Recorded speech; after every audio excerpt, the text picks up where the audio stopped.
strange going on out here. Something just killed my dog. Something killed your dog? My dog went flying through the air over the tree. I don't know how it did it.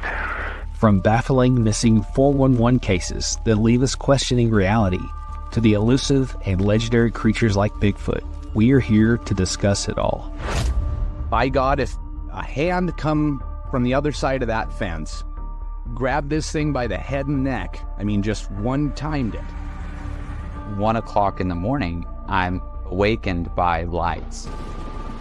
Bright lights. I'm talking about, Josh, the lights were so bright, it looked like daytime, so I thought it was the morning. There's just something going around, attacking our sheep. And my grandma used to talk about this guy, Ketso, that means, Bigfoot in our language, so.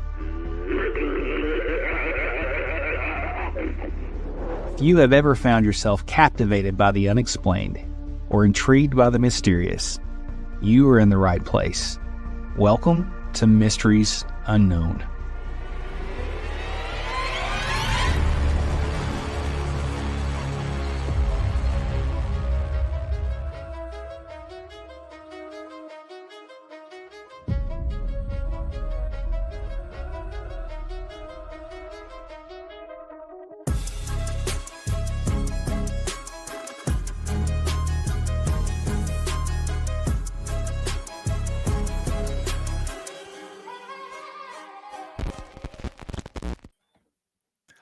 What's going on, everybody? Welcome to another live from Mysteries Unknown. Got a good show for you guys tonight. We're going to be talking about all Bigfoot cryptid Dogman encounters from the great state of Tennessee. Daniel's really familiar with that state. What's up, buddy? What's up, dude? How you doing? Man, I am good. It's always good when I got my amazing co-host hanging out with me tonight and got a good show and lots of people in the chat. So for you guys who don't know, popping on and this is your first time here, glad to have you here. My co-host Daniel, he's got his own channel called, what's your channel, buddy? Dan the Man. No, I'm just kidding. It's the Cryptid Podcast here on YouTube and Spotify, the Cryptid Podcast. Yeah. And if you want to be on my show, shoot me an email at thecryptidpodcast72@gmail.com. Yeah, if you love my show, you'll love his show. So we're excited about tonight's episode. We got a special guest here with us. We're going to bring it on a little bit, the one and only Roger. You guys know him, Roger from Squatch and Holler. He's going to be talking about his experience with Bigfoot, his encounters, a little bit about his channel, and some of the stuff he comes across.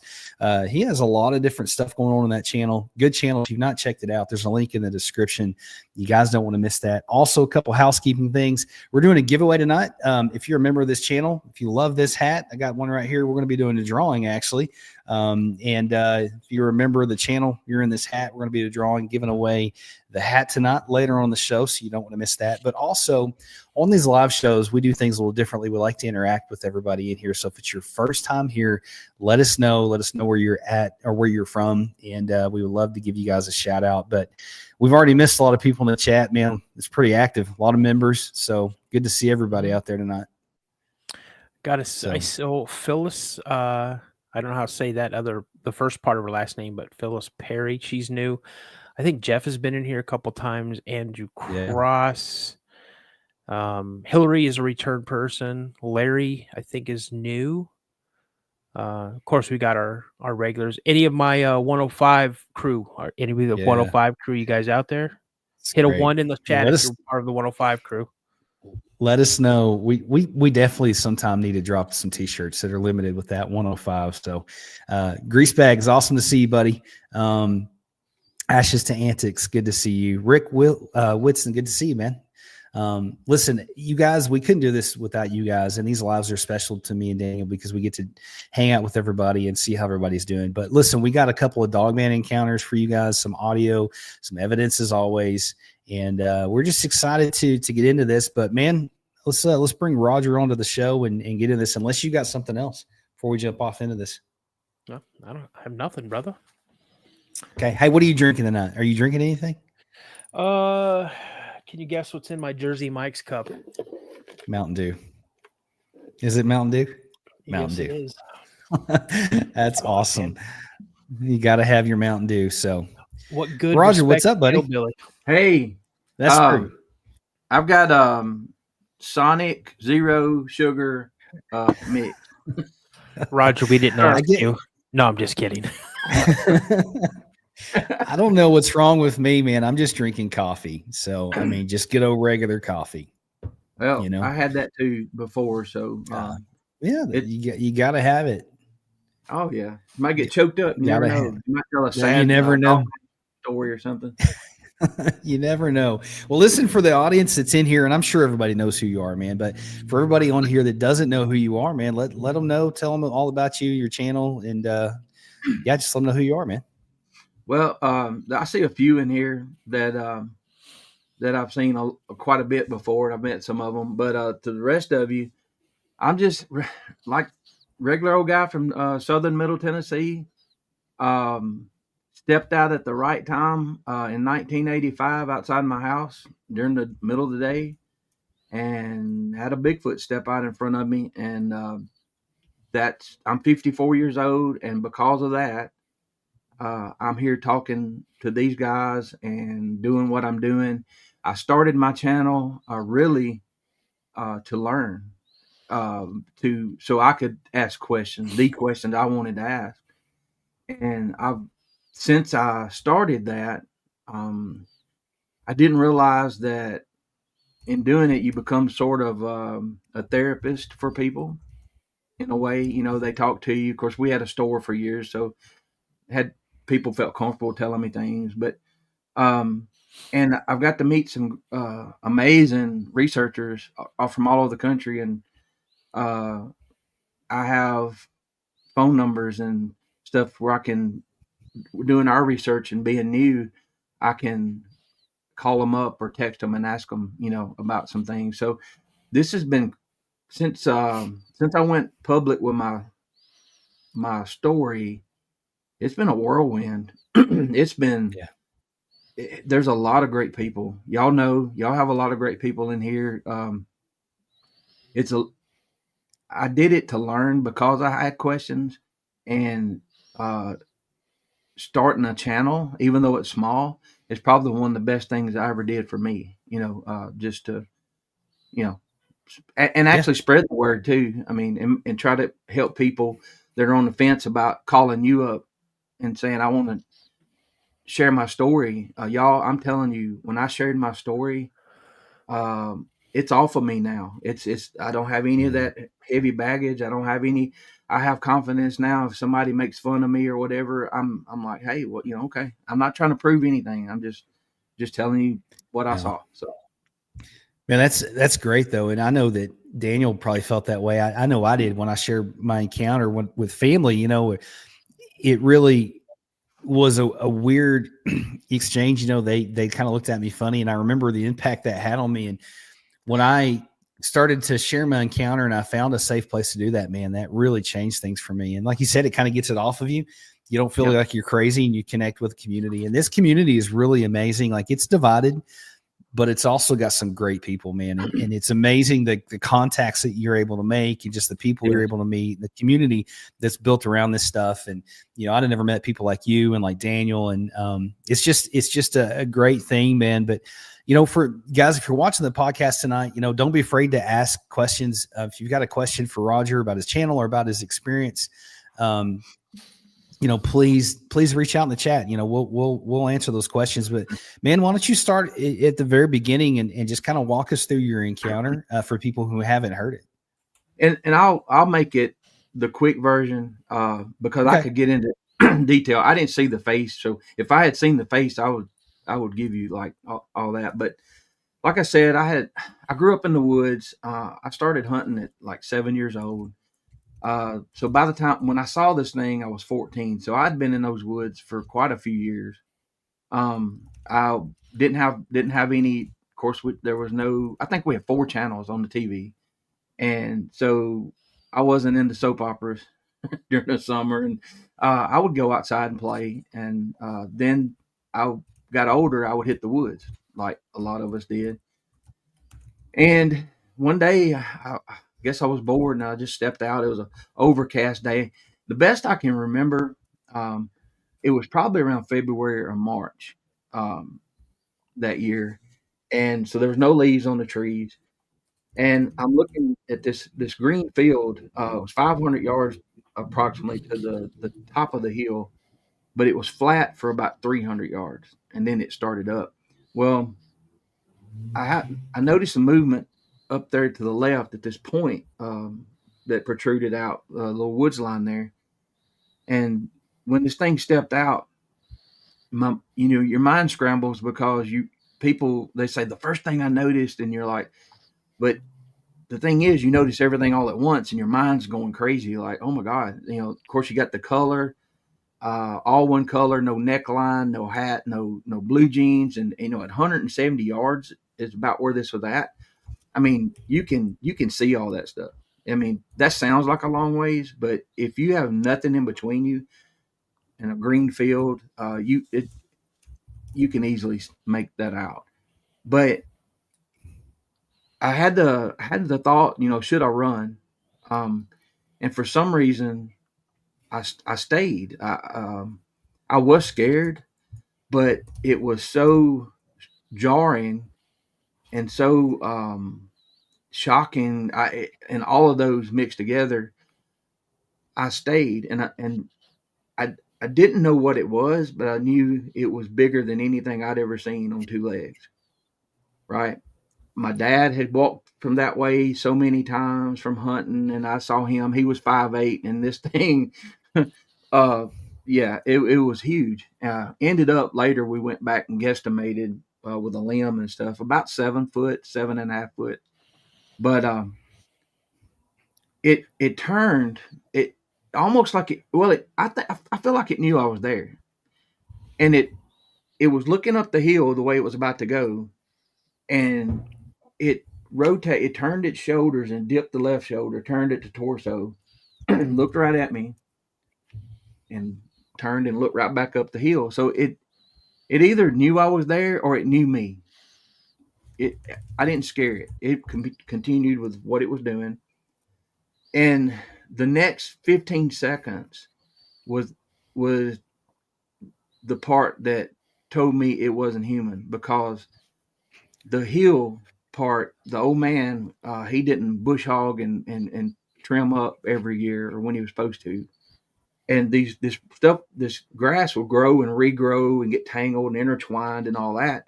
And it was probably, it hit me around mid-thigh, the highest part, some of it. And walking up that hill many times, I hated it. But I would have to pick my foot up, throw it to the side and over, and then and you're leaning and you're trying to get over that grass because you couldn't shuffle through it because it was just intertwined. And I knew probably how goofy I looked trying to walk up through there. Well, guys, when it got to that part where the highest part of the grass was, it just picked its foot up just like a walking horse, straight in front of it, and just up and over, up just as smooth. And the body lean was not right compared to what we would have had to done. So seeing this, I've had questions over the years. I get, to ask like Cliff Barackman and people like that when you happen to meet them or whatever. And it kind of, I think it blew Bobo away a little bit, because I was asking, I said, look, if it had a flexible foot, wouldn't its balance be different going up a hill, and it wouldn't have to lean as much or whatever? And he said, you know what? I see what you mean. That makes sense. So anyway, it walked up the hill and went out of sight. And that 30 seconds changed you've heard this before. It changed a lot of things that I would do. Everything. I used to go in the woods with a $2 flashlight an hour before daylight to go hunting. I would come out so late that my mom and dad would get on to me, because there weren't any cell phones in 1984, 85, 86. So said, look, you gotta start coming out of the woods earlier. And hey, William, but I turned into a field hunter after that. 80-20. I used to, I was deep woods hunting, and then I changed that about the way I did things. I remembered this a couple weeks ago. Sorry. We were having a discussion with our Bigfoot group we have a text thread going, and I remembered that I used to like to sleep up against the wall in our double wide there where I saw this thing. And after that, I was so uncomfortable with a big creature like that being so close to my house. I scooted the bed over and I would sleep in the middle of the bed. Like that was going to help anything, but just little stuff like that. And it changes you. And I'm sure there's things I don't even realize. Yeah. But, and after that happened, there was 35 years before anything else happened in 2020. And that's what got this started again. It brought back all of that I not suppressed, but that I put in my back pocket and didn't talk about. And, that lit the fire again. And of course, the difference between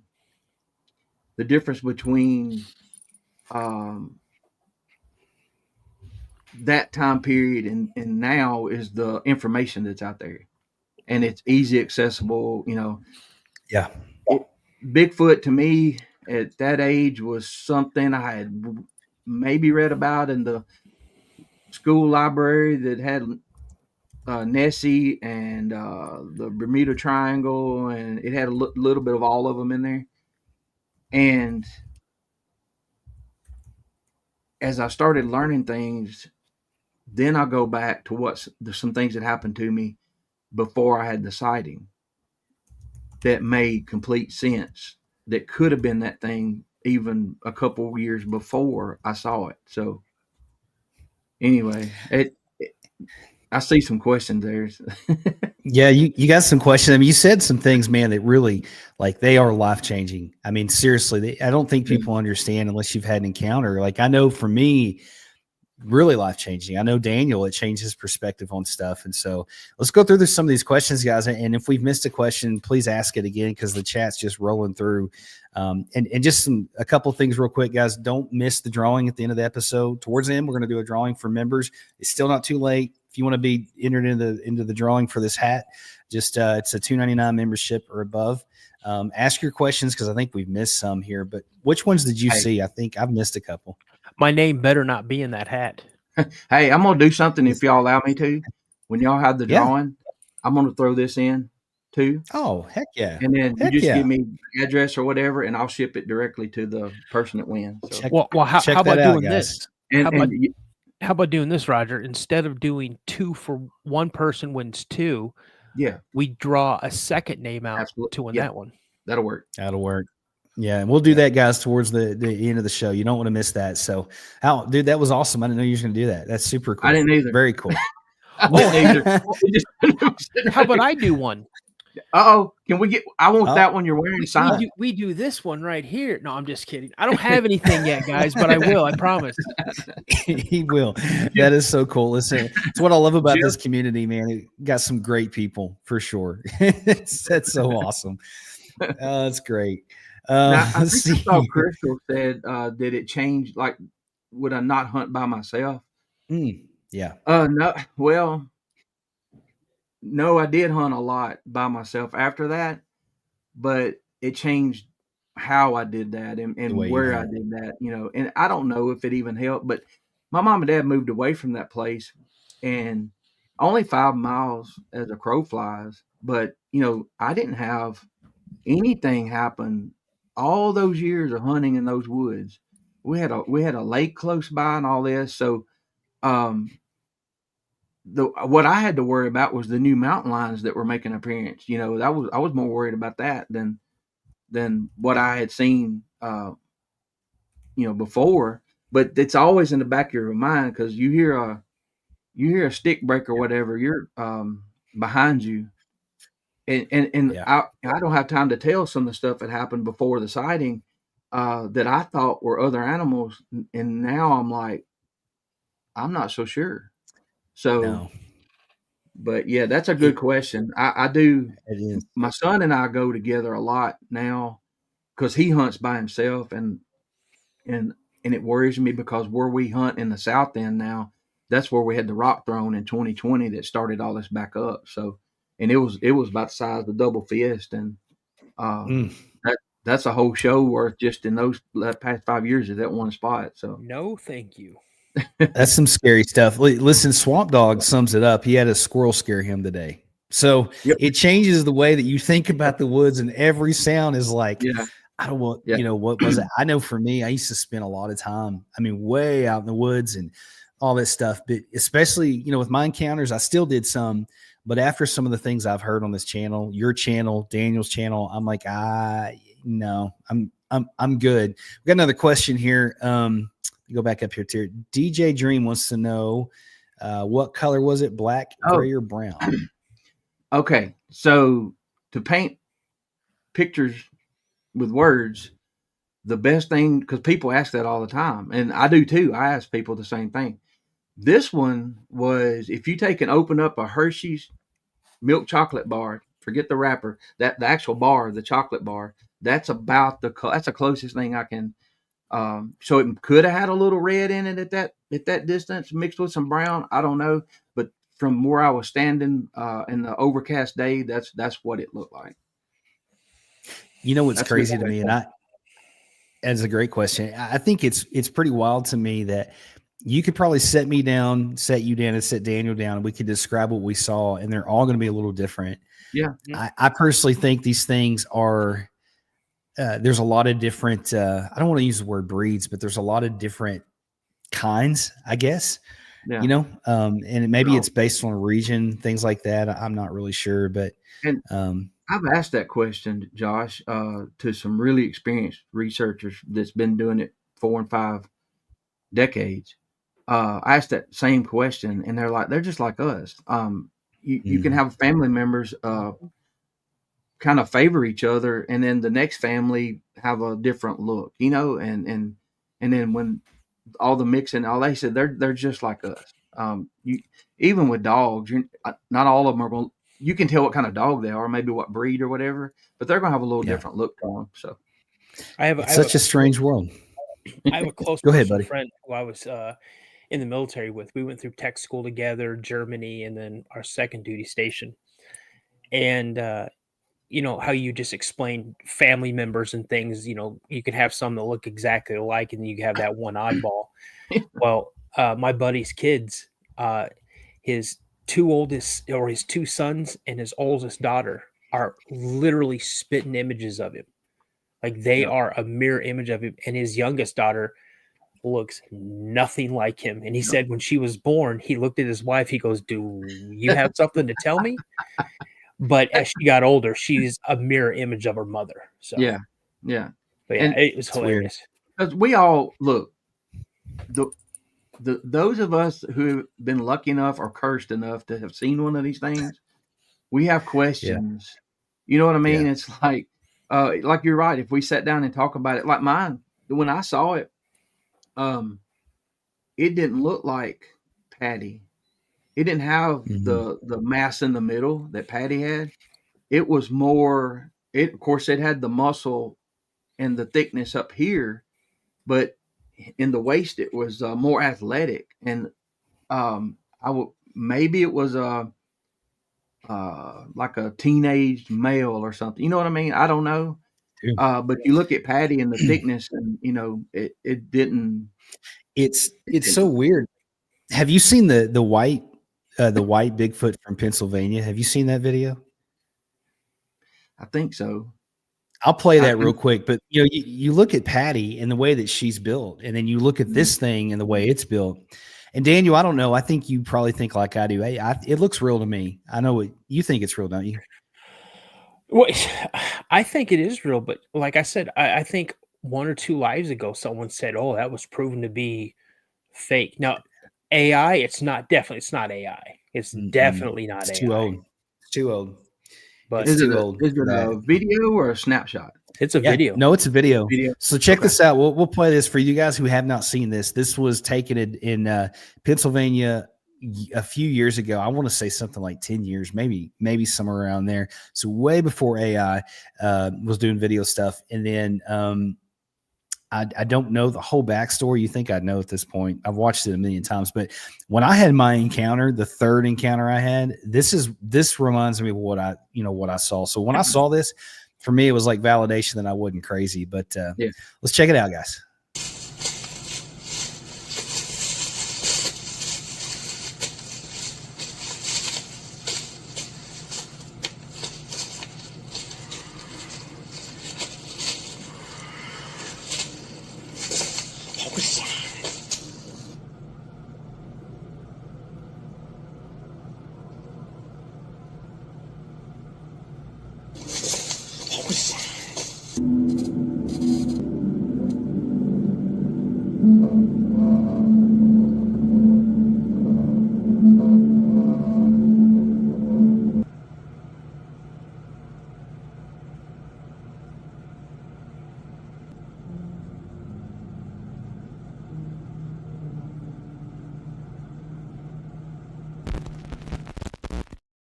just doesn't have the mass, that Patty does. But boy, it sure is scary. I wouldn't want to see that thing out. But Josh, when you said that, the one I saw wasn't white, but it didn't have that mass either. Right. Now, if I could get that video and spend 2 hours with it, what I like to focus on is different areas. So the first thing I noticed was the muscle here. When it turned, it flexed right there. So I'm not saying it's real or anything, but I like picking apart different areas to see if I can find. It only takes one thing to figure out if it's a hoax or not. But when it's a good video like that, it makes you wonder. I would like to see the face too, a little better. But it's pretty crazy. It's pretty wild. Have you seen the enhanced the enhanced Patty film? Have you seen that? Yeah. Let's watch that. Let's watch that. That one I love watching. The one that's they done through AI. No, if you can find that, I'll throw that up. But I've seen it, but I don't have it pulled up. This one was about I think about a year ago. Somebody took it, cleaned it up, just up-resed it. So check this one out, guys. If you've not seen it, everybody's seen Patty, but it's still really interesting to me.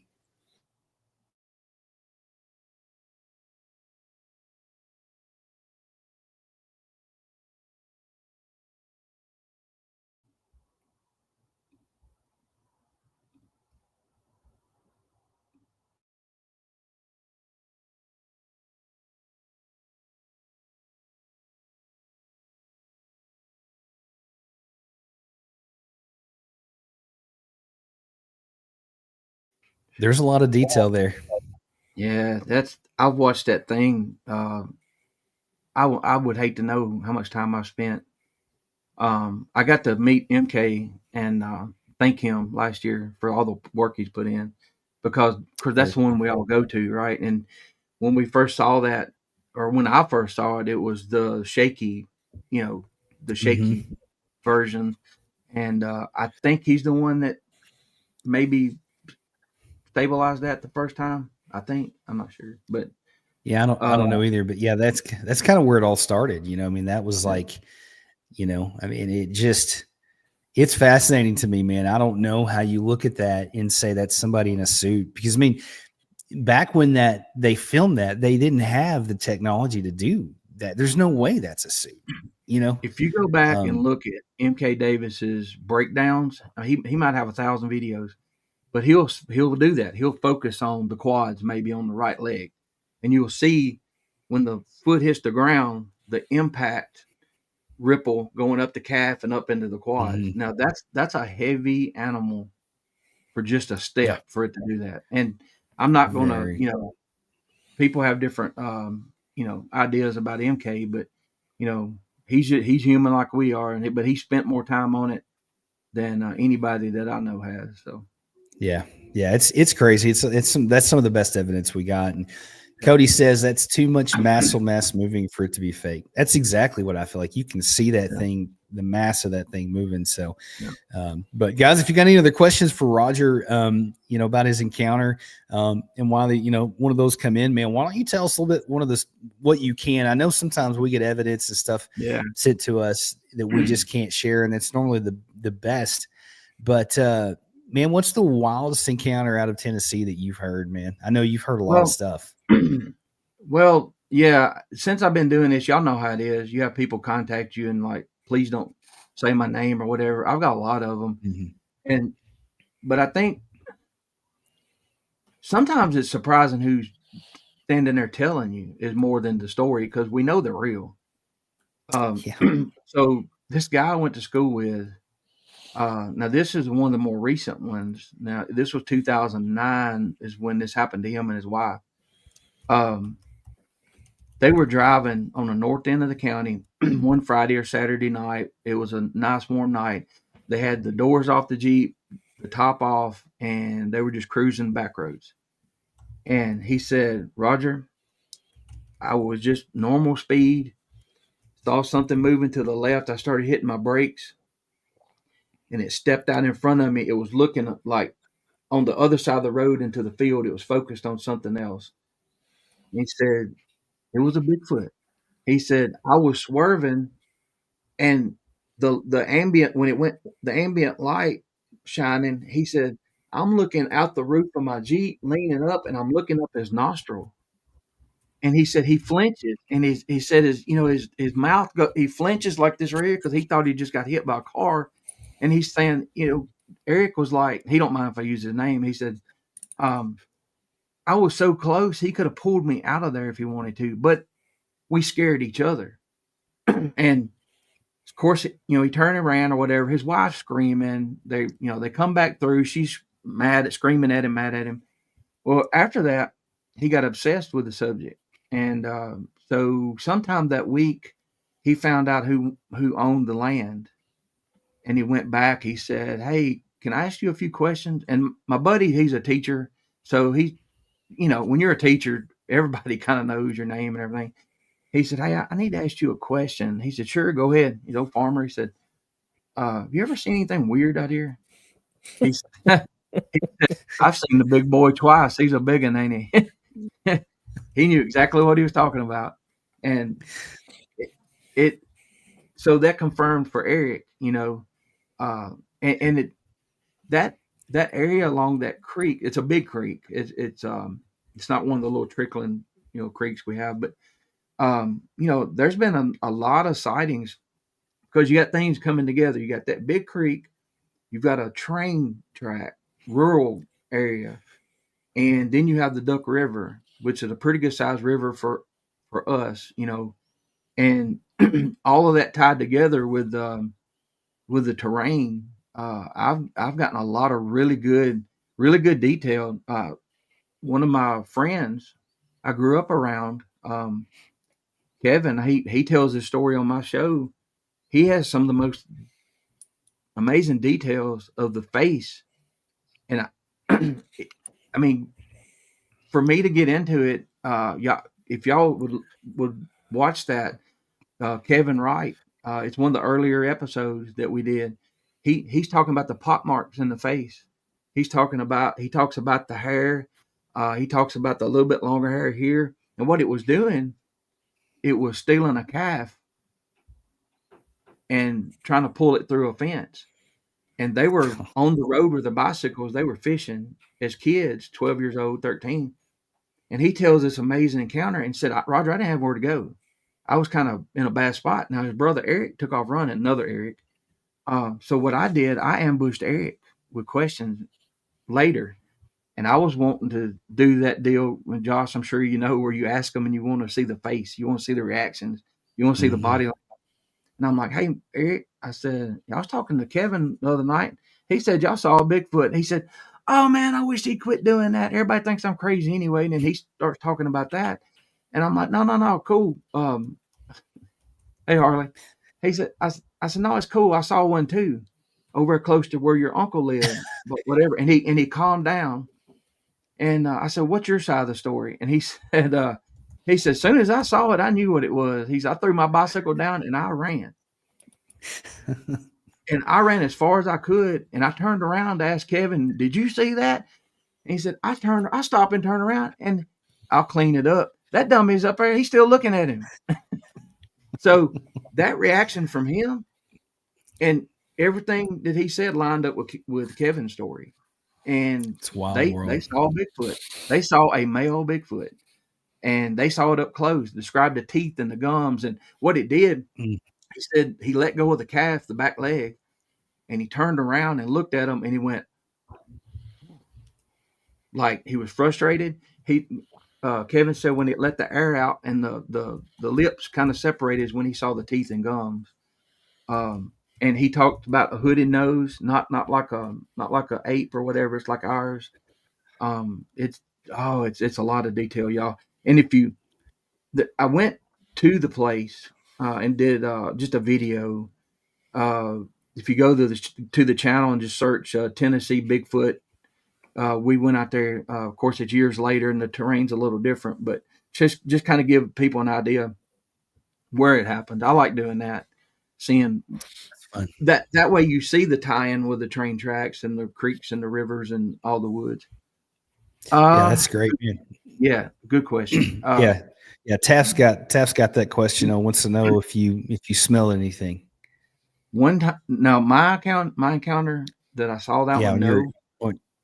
But the south end, after we had several things happen,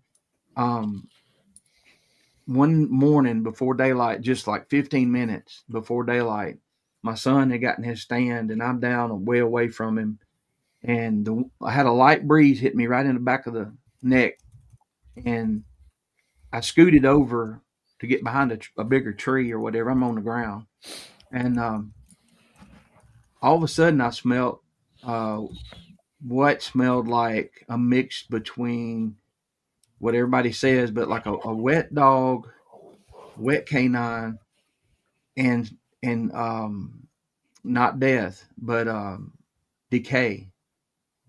It's a little different in death and decay, and something that's just got funky, whatever.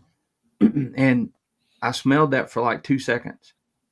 And I'm like, oh man, I'm gonna sit down here like a dummy, and there's an animal dead back here. I'm about to move.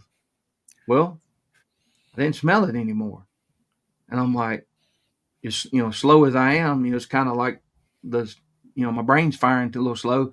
I got on the radio and I said, Peyton, you've got something coming your way. It stinks to high heaven and back, and I don't know what it is. So keep your head on a swivel. So that's the only time that I can think that I smelled something. But now this is I don't know what this was, but sometimes at the north end place that we go to, we have gotten whiffs. There's nobody around. We've gotten whiffs of, my son works sometimes at Jack Daniels. He goes in the barrel houses and they do work for them, another company. Lucky. And he gets to climb on the barrels. He gets to go, yeah. We could sit and talk stories about that too. He's had paranormal experiences in those barrel houses with witnesses. So that's a wild place. But we have smelled some fermentation, and I told him, I said, now look, I know the copperheads, I know they have a sweet smell to them, or like a watermelon rind sweet smell, but that's not what it was. That's happened a couple of times, and we haven't identified that. So, but it wasn't a bad smell. Yeah, that breeze or whatever you felt on the back of your neck, that was that big boy whispering sweet nothings into your ears, son. Oh my, don't say that. Ooh, that'd be pretty rough, man. He's trying to get your attention. I'll be wearing a football helmet and everything else next time I go out there. You betcha. I've always wondered, man, Roger, and I know we've talked about it a handful of times, Daniel, you need to drink some more Mountain Dew, man. Don't fall asleep on us. Man, it's a rough day, man. I know it. But I wonder if that's like almost like a defense mechanism where they can turn it on and off.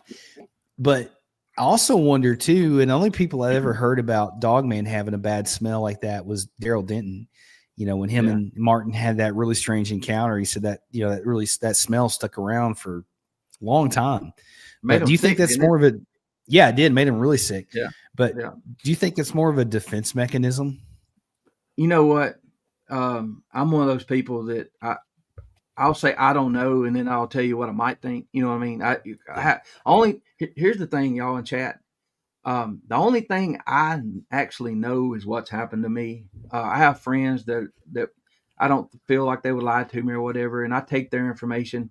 But all I actually know is what's happened to me, right? So, but you look at this.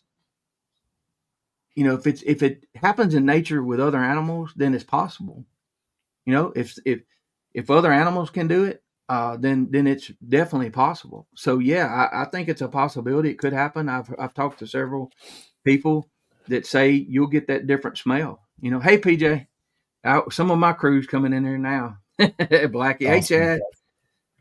Yeah, it's good to see everybody, guys. If this is your first time here, that's awesome, man. If this is your first time here, We're glad to see you. Let us know where you're from. Let us know it's your first time. We love talking to you guys in the chat. I want to give a shout out to all the members out there tonight, members of my channel, members of Daniel's.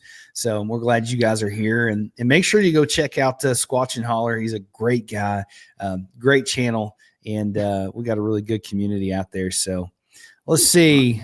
Greg says the most awful smell I'd ever smelled was a rotting well. That's pretty bad. I can imagine. Made me think of the time that city blew up that well to get rid of it, and it rained all over everybody. That was hilarious. Man, that's rough. That is rough.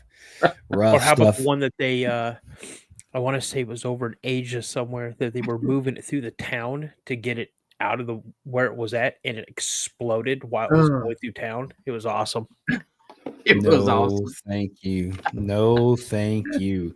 Hey, we got a first timer from a place I've never seen anybody from Newfoundland before. So that is awesome. Cody, what's up, Cody? Welcome, buddy. Hey, Cody. Yeah, welcome. Nice aboard. to meet you, sir.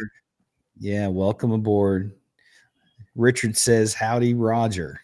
Hey, Richard. How you doing? Yeah, Richard. He's a loyal, like all these others too, and they'll be loyal to y'all too, because y'all are entertaining. Y'all put out good shows. I was bragging on you. I brag on y'all a lot, so y'all might not see it, but no, we do you too, man. You're one of my go-to guys, man, and we love watching your show and what you've done for the community and just the stuff you put out, man. It's good stuff, man. You know it's always going to be good. So, well, Josh, you said something earlier. You said there's maybe like divisions, divided groups, or whatever. I was sitting back before I started the show. Now I don't have this huge plan, but one thing I wanted to do, because I had people warning me, hey, you got to watch out for this group and that group and whatever. And I'm one of those people that are built where I think I'm self-diagnosed, left brain and right brain. So I'm like, I can see both sides of an argument, and it drives me crazy sometimes. But I'm like, what if I can present this in a way that I can pull them a little closer to each other, and get them talking and see that they're not too far off. And why can't we all be a little bit right? Because we only know what's happened to us, right? Some people say, oh, they're cute and cuddly and they're just big old teddy bears. And then you have one guy almost get his head ripped off. No, they're not. So it's a divided world, man. And it's funny because people get so passionate about it. And, me and Daniel, that's changed some now, but our opinions on these things were completely way off base. But, we found a way to bring that together, because here's the thing, like, none of us are experts, man. We're trying to take educated guesses. We're pulling information from our experiences. And, it's like people, like you said, you run into the wrong person, you're going to have a really bad day. You run into the wrong Bigfoot, you're going to have a bad day. You run into the right one, it's going to be okay. But, I think I've run into mama chickens in between there and the little ones, and I had a bad morning. Oh, yeah. You know what I mean? So I don't want to be, I was a kid, we raised chickens, and I just walked in to feed the chickens, and I had a bad day because some roosters, they didn't like me coming in the pen. And a mama hog will eat you whole. So I don't play around. No. They don't, man. They are no joke, man. I will tell you though, probably when it's talking. I had a guest on the show the other night, and his interview drops Monday, but he was talking about how everybody has flesh and blood. You have the woo, and then you have the woo woo, and then you have the woo woo woo whoa. It's kind of like all these different things, and we try to bring this together. But I think when they're flesh and blood, they're flesh and blood, and when they're not, they're not. I don't know. Swamp Dog. I woke up, my wife, and he had a bad day. Well, he's a mess. And y'all, I want to give the people in chat some advice. You watch these shows. When I first started mine, I was 95.5 that they were flesh and blood, because I just gave that 5%. I left my mind open just in case.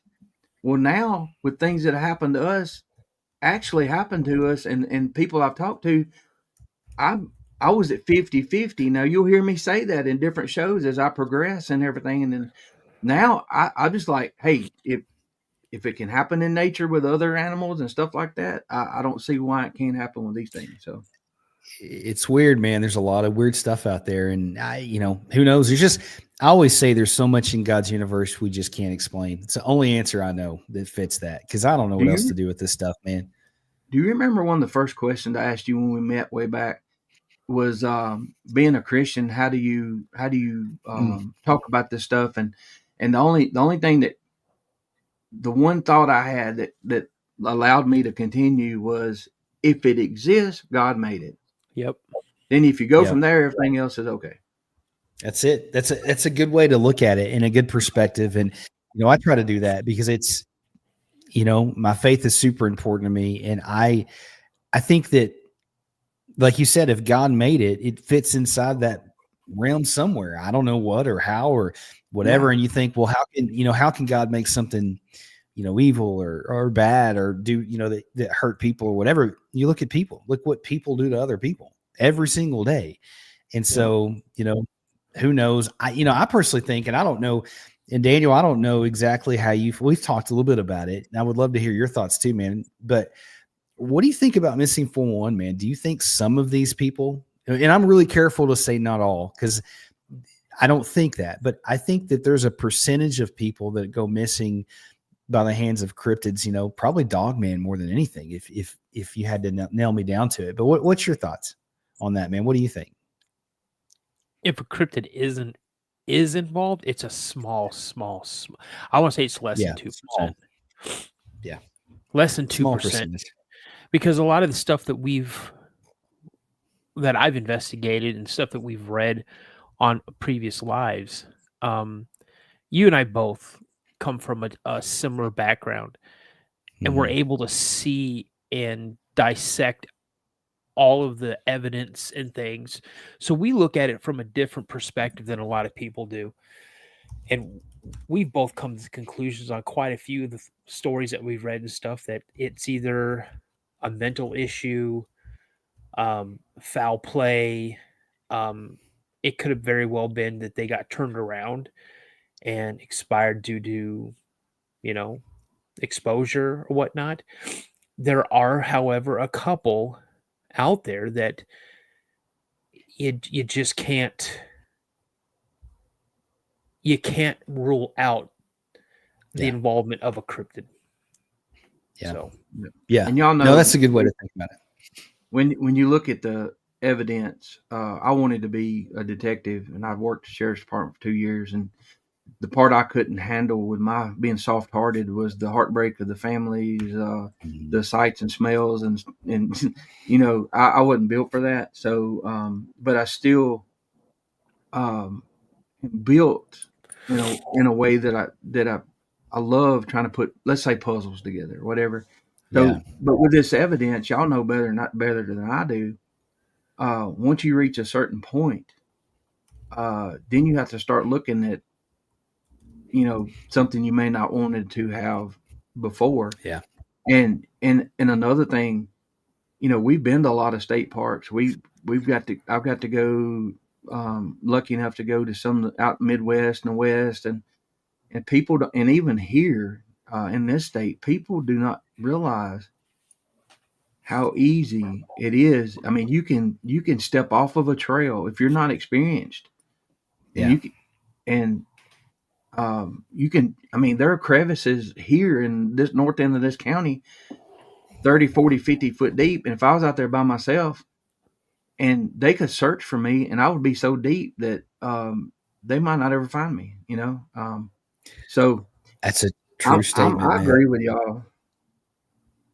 That's absolutely. Yeah, no, it's a true statement. I tell people all the time on the show that, if you're going out to the woods, you need to have a plan. You need to let people know where you're going, have some kind of, especially where things are today, some kind of location device on you. And I think a piece that people miss, make sure that the people you're going out in the woods with and know that you can trust them, because I think a lot of times, man, people go out in pairs and only one comes back, and it's something to do with that other person, unfortunately. But go ahead, man. Yeah. No, I got a real quick. So everybody's like, people, we have a bad way of overestimating our skills sometimes. or whatever. And I was out with my wife and my mom somewhere in East Tennessee last year. And of course, I'm head on a swivel guy, and they're talking and walking down the trail. I noticed this guy about 6'2" or so, orange shorts and a bright blue shirt or whatever. And he sees us and I see him. And he takes the Y on the trail and goes off, and he's in the open there. And I noticed that they didn't notice him. So I'm like, I need y'all to stop for a second. And we need to talk. Y'all need to be a little bit more aware. Well, we are. I'm like, y'all just had a 6'2", 6'3" guy in the brightest colors you ever seen stop right down there. And if I hadn't have been here, y'all, if he stayed there, y'all would have walked right up on him. No, there wasn't. I said, yes, there was. He went that way. And it wasn't being mean. It was just, hey, y'all have to be a little more observant out here, because they're, you got snakes, you got things that are camouflaged naturally and not in the bright colors. Yep. They didn't even see that. So Yeah. So, Yeah, that's true, man. I think people don't know how to, one of the first things you learn in law enforcement is how to, collect data, observe, keep your head on a swivel, watch for things people don't. And, that never goes away.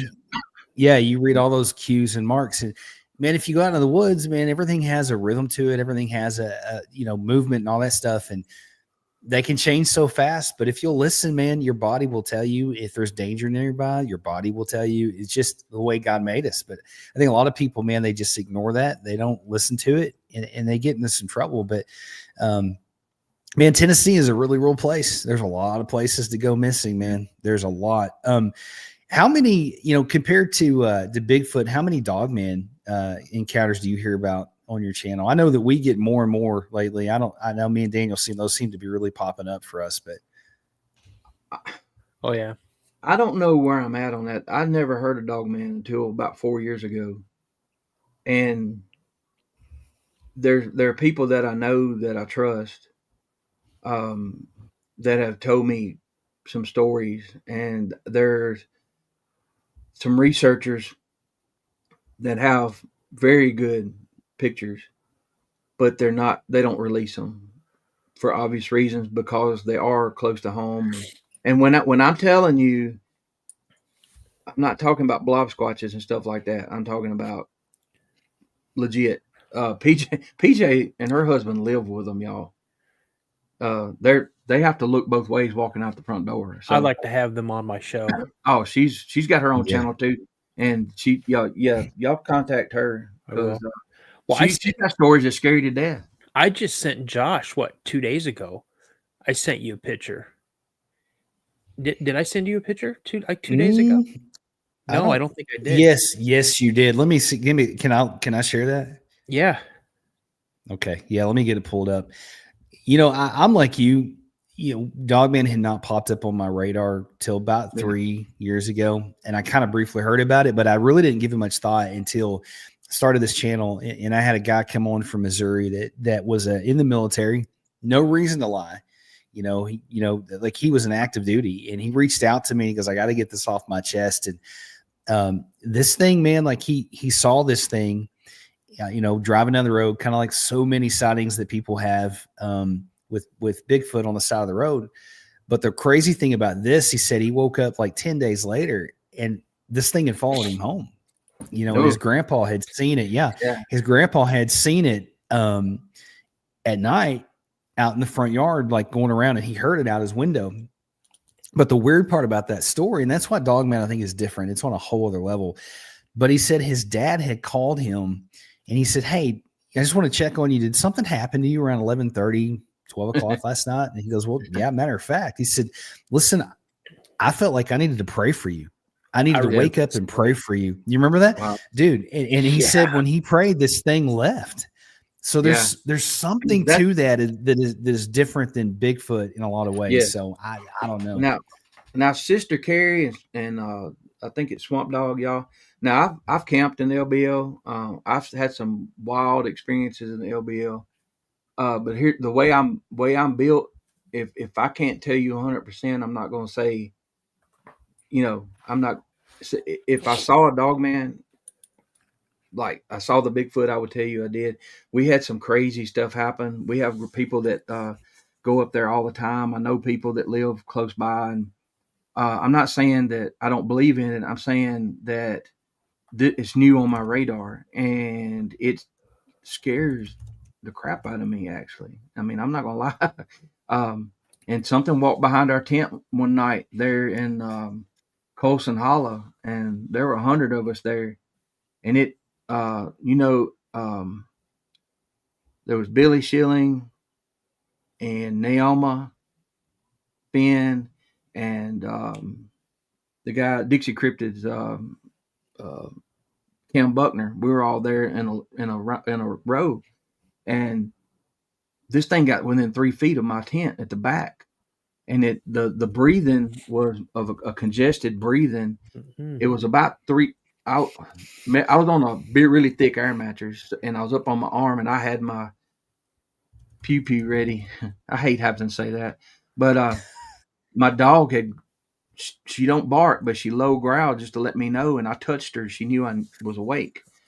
This thing was 3 feet or less from my face. We're almost face to face, and I've never heard anything breathing like that. And it didn't care. It did not. These people were at the fire, 20, 25 yards away, maybe 30. I heard them say, "What is that?" And they were getting the therms out and everything. They were getting all their stuff, and so. Right as it got to Cam's truck, it turned and went down the dry creek bed up in the hollow.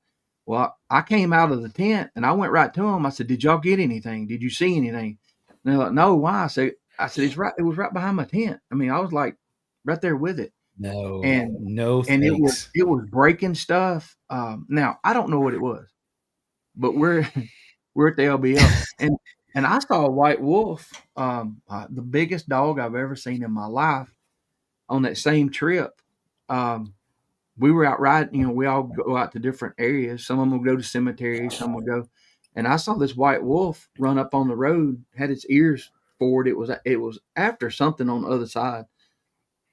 When the headlights hit it, it turned, and the eyes, that color right there. There wasn't. They were glowing. It was reflection. It wasn't. They were glowing red. Yep. And so. When the lights hit the eyes, they looked huge, and then it got into a stance like it was about to turn. You ever seen a squirrel in the road when it didn't know which way to go and it shimmies a little bit? That's what it did. So when it did, those eyes, it was a wild sight. Well, he went back the same way he came. But y'all, I don't even know where to guess. My son has a huge German Shepherd, like 110, 15 pounds, and this thing would have made him look like.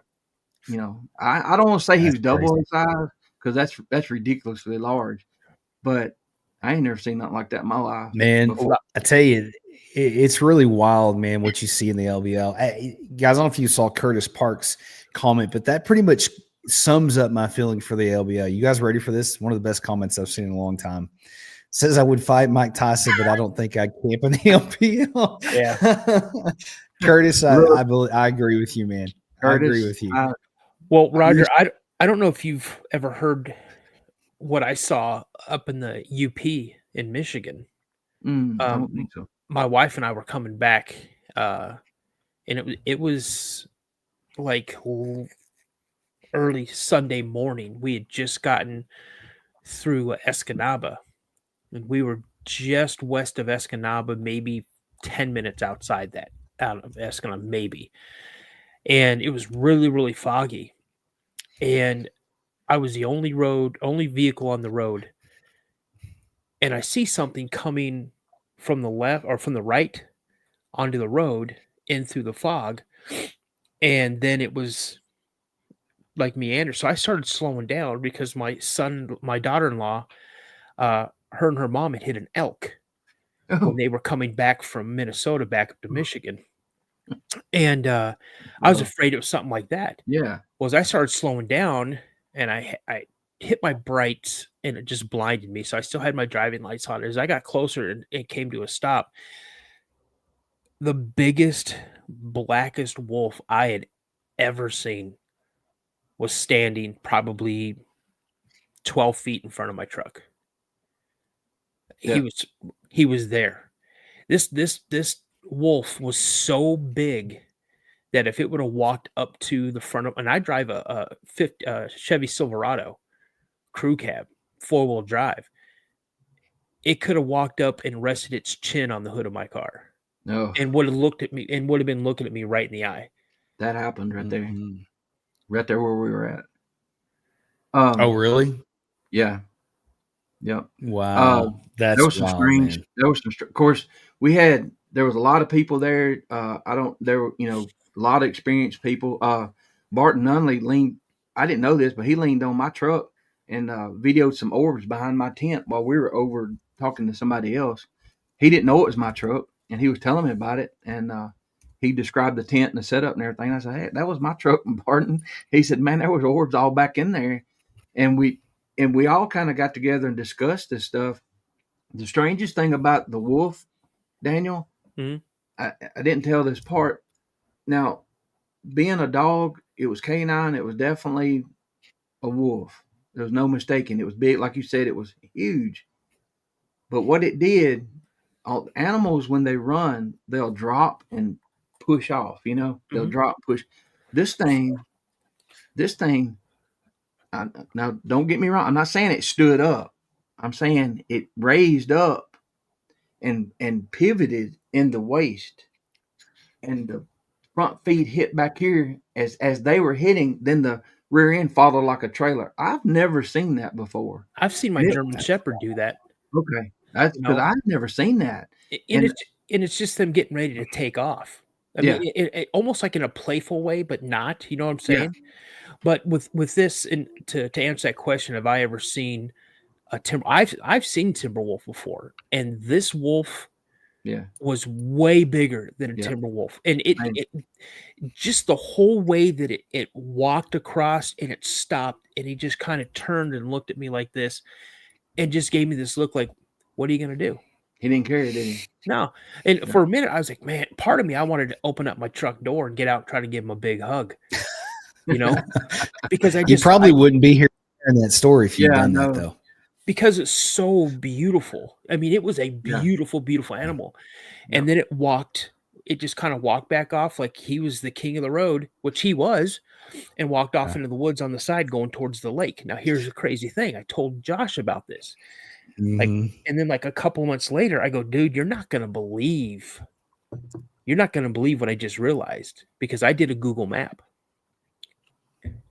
This thing had walked from an area right where there was a cemetery.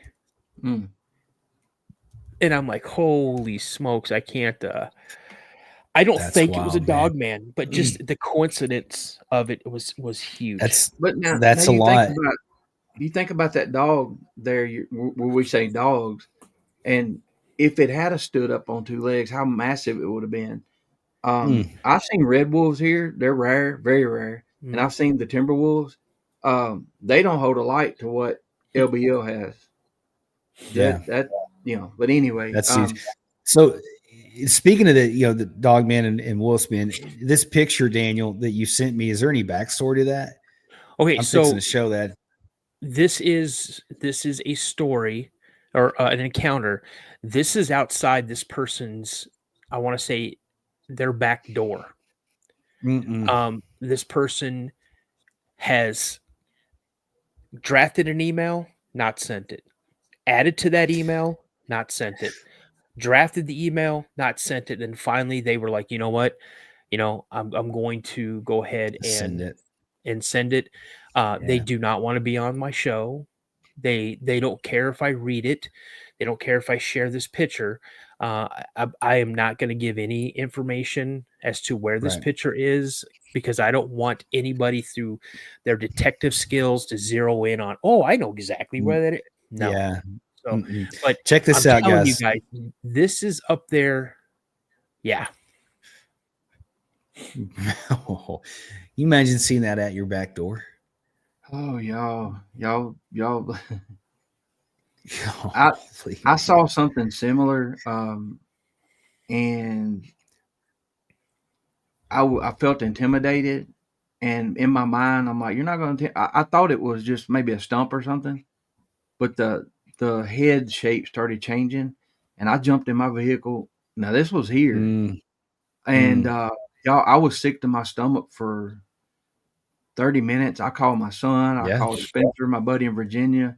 I said, look, guys, are we messing up by talking about this stuff? And you know what I mean? And I can't, Daniel, I'm not saying I saw exactly that. I just saw a shadow in the daylight. Yeah. And I thought it looked odd. I did the double take, and I'm like, no, that's nothing. And then it kind of started changing a little bit, the little movement. Now, I would have loved to went back 2 weeks later and got a look and see if it was still there, then rule that out or whatever. But I didn't have access to that place. And but here's the thing. Somebody asked in chat way back about if I hear something or get a funny feeling, do I leave the woods? Yes. Absolutely. Yeah. I've done. Smart. I pay attention to that, and the day is over. I listened to that. It saved me more times. Done. From just little That's things. smart. Man, I will tell you, man, and you talking about, weird things happening after you do some of these interviews, man. I'd interviewed this guy, probably one of the top 3 strangest interviews I'd ever done. And I recently uploaded it again on the channel, and it was a Dogman encounter. The guy, I want to say he lived in Tennessee and had something happen there at one point, but he had shot what he thought was a fox when he was a kid. You know where I'm going with this, Daniel. Oh, but no. He's wild, man, and wild. And he had shot this thing. And anyways, long story short, he had some mind speak this thing, spoke to him. Years later, saw it. It was a dog man. It followed him everywhere he went. What 2 things that were really strange about that interview is when I was doing the interview, there was a really weird audio sound that I couldn't get cleaned up, and it would only happen when I hit record. You know what I'm talking about? And he's like, yeah, they're listening or whatever. Whether they were or not, I don't know. But that next week, I was going to do a shoot, and it was like 45-minute drive out in the middle of nowhere, really rural to get there. And I had stopped over, man, and pulled over in this old dirt road and used the restroom, man. It's out in the middle of nowhere, nothing around. I mean, woods, no homes. It was just really, really rural. I get out there, man, and I'm out there maybe 2 minutes. And that feeling, I knew something was out there watching me, and it was a predator. I didn't see anything, but I sure felt, I'm telling you, man, I knew something was wrong. And that was it. I was done. Back in my car. It's time to go. Yeah. And that feeling has kept me alive so many times in my life. And I believe that come right from God, man, because I think he gives us that. And Ashes, you're right. You pray constantly. I mean, that's the best thing you can do. But it's weird, man. There's a lot of weird stuff out there for sure. And we could probably do a whole show on just that. About experiences. I know I could tell stories that I don't know why I started listening to that feeling, and it's hard to explain. My body. You get a tingle sometimes. You get it's just odd. So anyway, So being in Tennessee, we got to, and we've talked about it briefly. We got to talk about the LBL. I mean, that's like, you know what I mean, the place. But I'm gonna play a little bit of Martin Grove's first encounter. We can get into that and talk about that and some other stuff. So guys, if you're just popping on, we do these live shows every Thursday at 8:30 Central. Daniel's my co-host. We brought a special guest on tonight, and every once in a while we'll bring on a special guest. We got Roger from Squatch and Holler. Great channel. If you've not checked out his channel, make sure to check it out. Really, really good guy. Every Monday I drop an episode on this channel at 8:30 Central Time with somebody's in-person interview. And then Daniel has an awesome show called the Cryptid Podcast. And you do Mondays and Wednesdays, right? Mondays, Wednesdays, and Fridays. Mondays, Wednesdays, Fridays. So he puts me to shame. He pumps out the content. But if you you love, got almost 13,000 subscribers. I'm trying to get up there, man. I got to hustle and grind. You feel what I'm saying? You'll get there, man. You'll get there. But, we love what we do. And so, consider being a member. This is a really safe community. We call ourselves what I'd like to say gatekeepers. If you send us something in confidence, and I can speak for Roger, he's this way, man. You send us something in confidence, it won't go any further. It'll never see the light of day. But, So, but this encounter, there's a gentleman that by the name of Martin Groves, great guy. Him, Daryl Denton, they've had a lot of weird stuff happen out in the LBL. And so I got some audio, a little bit about his story. Not sure if we'll play all of it, but we'll get into that. And then I've never personally been, and I don't think you have either, Daniel, but Roger's been to the LBL quite a few times and had a lot of weird stuff happen like he talked about. But check this story out, guys. We'll be right back. I look at Harry, he looks at me, and by this point he's screaming, what the heck? Mm-hmm. And again, we're men, so we're not using our manners, and we're screaming, we're saying a few choice words. And this is the part when it gets really hard for me to talk about, but that is when that we had a noise come in by those oak trees that was just, it was, Tony, it was hideous, and it was a growl. And it was a growl, and it was so intense that it rattled the inside of my chest cavity. And it just was it was hideous, man. I mean, I've been on the farm, all my life, and I've seen all different kinds of farm animals. I've hunted bear, I've hunted deer, I've seen all kinds of different things. This was not a typical growl. I've heard bear growls. That's not what this was. And it was so intense that it did something to me, and I could tell that it was affecting my friend. And it rattled the inside of my body, and I began to notice that it caused my heart to speed up. And it was pumping, and I was getting really excited, but it was an uncomfortable feeling that I cannot describe. But it was like it affected my breathing rate. It was affecting how my heart, and I began to feel nauseous. I began to feel very sick to my stomach, and it became more intense. And then it was almost like I couldn't hear the growl, but I could still feel it inside of me. And it got terrifying. It was terrifying. That's when I felt like I was frozen, that I could not move. I could not move my legs. I couldn't turn around. I could see Harry beside of me, and he was in the same shape. And as a matter of fact, I noticed, and it must have been me as well, but when I looked at my friend, I could tell that he was slumped in his shoulders and was kind of looking straight down. And so all this is going on, and I could still hear objects and things around me. But if you've ever had what you call tunnel vision, and that's what I felt like I had tunnel vision. Things were sped up around me, but yet I was in slow-mo. I was just in slow motion and could not do anything. That's when I heard something come in on the trail beside of us. The same trail that I had used to walk in from my walk beside the creek. And the creek come up behind our camp. Well, there was something coming. I could hear the steps. To be honest, I felt something coming. It was a feeling that I cannot describe. And it felt like, hey, something is coming. And in the fire glow of the camp, and in the lantern, which was adjacent to us, I could see movement. And I felt something, and I kept looking, and I'm looking, and I'm catching something walking in, and it is bipedal. And I guess the thoughts of, is this beast, is this man? I don't know what that it is. And as it begins to get closer, I see a bipedal canid type wolf-like beast. 2 legs, and it's walking towards me. I can't move. I can't use my legs. I can't use my arms.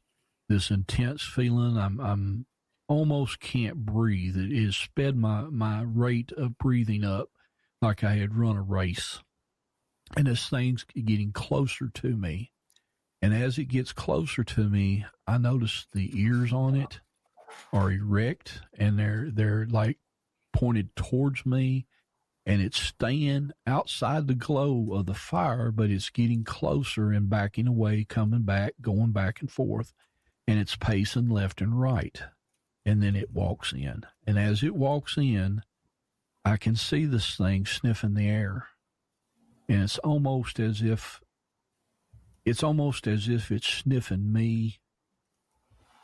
And I look back now, I wonder if it was trying to sniff fear. And then it grins at me. This thing exposes its teeth. And by this point, it comes in close enough, within 15 to 25 yards, and it exposes itself. And I'm seeing something that should not exist. This thing does not exist on this earth. And is it a man in a costume? Is this a hoax being played? Is it a joke? All these things going through my mind. But you got to also understand what is affecting my body. There's something not right with my body. Can't move, can't do anything, and this thing's getting closer. The only thing I could think of at the time was my religious upbringing. And I'm thinking, whatever this is, it's going to take me out. It's going to eat me or kill me. And I began to pray, and I prayed the shepherd's prayer, David's prayer, the Psalm 23rd. And I began to pray. And when I began to pray, I just felt like I was regaining my mind back, but I could see this thing, and it was not moving closer. Now, I'm praying in my mind. I'm not praying verbally yet. But this thing's staring at me. I'm staring at it, and I'm saying the prayer, and then I began to verbally pray. And I began to pray hard and louder and louder. The Lord is my shepherd, I shall not fear. And by God's grace, I felt stronger. The intensity was still there, but I'm like, if it eats me, or whatever. But I'm beginning to gain what I felt at the time. I began to feel strength, and I began to feel stronger. And I felt, I don't know if it was my hands or my leg that moved first, but I moved. I no longer was like a child that was so afraid to get out of its bed to go to the bathroom in the middle of the night. I felt stronger. And at some point, my senses come to me, and I moved. And when I moved, my training kicked in, and I retrieved my firearm with my right hand. And I had on my possession, it actually was my department-issued weapon at the time. And I pulled my firearm, and I pointed it at this creature. And when I did, the creature moved backwards. This beast, this demon, whatever I was seeing that should not exist, it moved. And that told me that this animal was intelligent. It was something to the animal. It moved backwards. And I'm standing there, and I've got the firearm. You have to understand that we're trained, and we know, and I mean in a millisecond, you've got to make decisions. When you let off a round and it leaves the end of your weapon, you've got to know where that round is going to. You've got to know what your target is. You've got to know, is that a man? Is it an animal? And I was real hesitant to pull that trigger. I still could not. I just couldn't fathom that this was anything but a man, because it looked so much like a man. And I couldn't pull the trigger. And I lowered my gun. And when I lowered my gun, this creature advanced on me. The beast come closer and started walking towards me. And I felt at that point, it's a given. It's paid for. It's still approaching me. I'm trained to protect myself. I've got someone behind me I've got to take care of too. All these things are going through my mind. Everything I've described to you, and it's taken me 3 minutes, 5 minutes. This is what a policeman has to make up his mind in milliseconds. I fired twice. I raised my firearm and I discharged 2 rounds, tac-tac, almost sound like one. At the same time I shoot, simultaneously, whether if it was a sympathetic reaction or what, the man behind me, Harry, discharges his double-barrel shotgun. So I fired 2 rounds, he's fired 2 rounds, but when I fire my 2 rounds, poof. The creature that was in front of me, I don't know where it went. I heard noises going up the wall, but I didn't see it. It was almost as if this thing just dissipated. Yet I heard noises going up the wall. To this day, I don't know what happened and where it went to. But behind me, when my partner discharges his shotgun and he fires 2 times, I hear a squall. I hear a scream. So behind me, I've turned around at this point. I'm still trying to cover from that angle. I'm hearing something above us again. I'm hearing the screams or squall of something that sounds like a cross between a pig and some hideous animal. We've got a solid cane break that is behind these trees that runs along the creek. And I'm seeing the cane, just there's something going crazy in the cane. And so I've still got my firearm in my hand. And you have to understand, 32 years of age at that time. So I'm running with my firearm. I say I remember, but honestly, I don't. I don't know how I cleared the bumper on the pickup truck. But I was into the back of the pickup truck immediately. Gun still out. Gun in my holster, I don't know. But I felt like I still had my firearm, my handgun. And I get in the back end of this pickup truck. And I hear Harry hit the ignition, and he cranks up this old big Dodge truck. It's very loud. And he cranks it up, and he's trying to get her going, and in fact, he's rocking back and forth.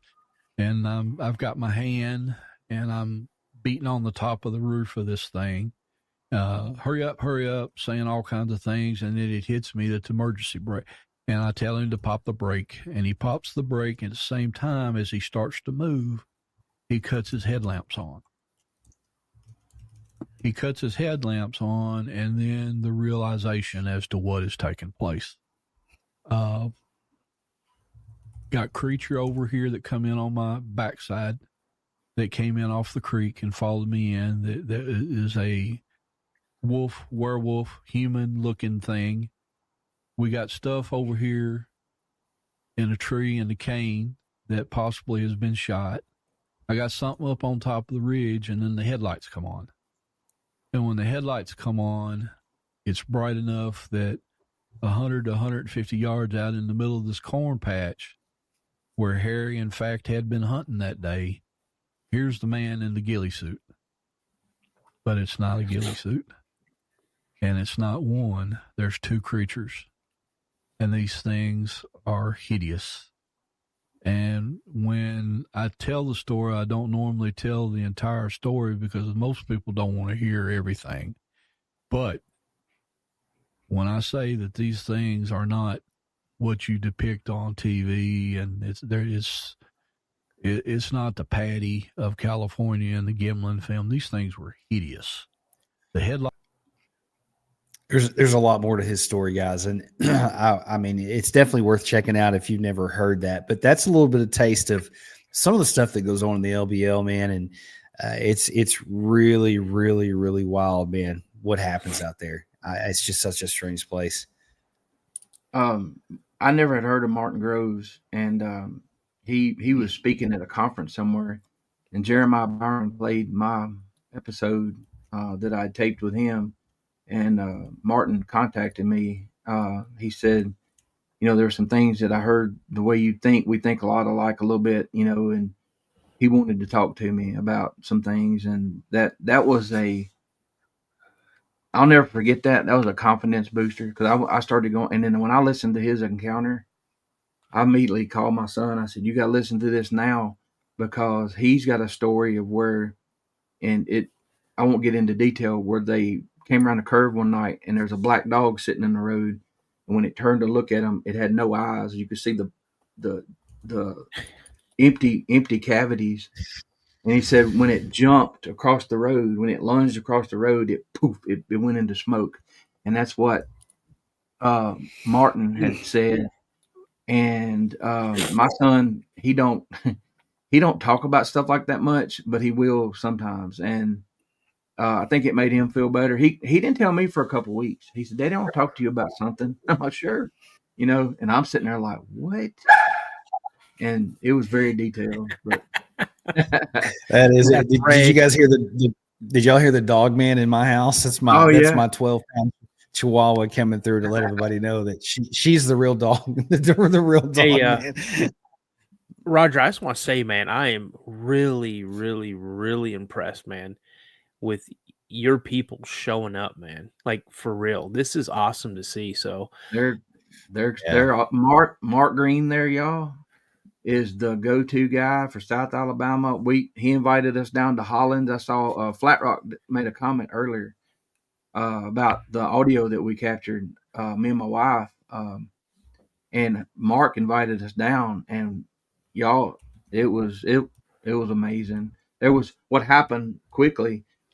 We were walking the dog, and it was getting dark, and a booger popped off close, and then to the right, maybe 80 to 100 yards, another one answered. And then across the ridge in the triangle, across the ridge, another one answered. And it was hair raising, because I knew what it was, because I had some audio before that had been analyzed and gone over, and it was the same. It just was stronger because it was closer. But Flat Rock's tent was actually the last one down there, and everybody was eating. They were up at the food, and if y'all haven't heard about Hollins Hunters Camp in Talladega National Forest, people in the chat, y'all write that down and Google it. There's been some violent occurrences there. What is it again?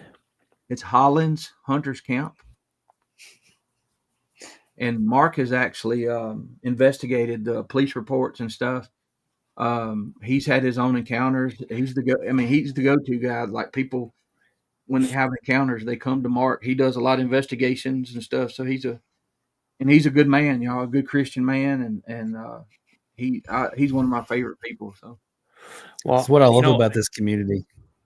For sure. I just wanted to, say, anybody in here who's coming over from Roger's podcast, I hope you guys are enjoying the show. It's always good. This is the second time. Daryl Adams just popped in.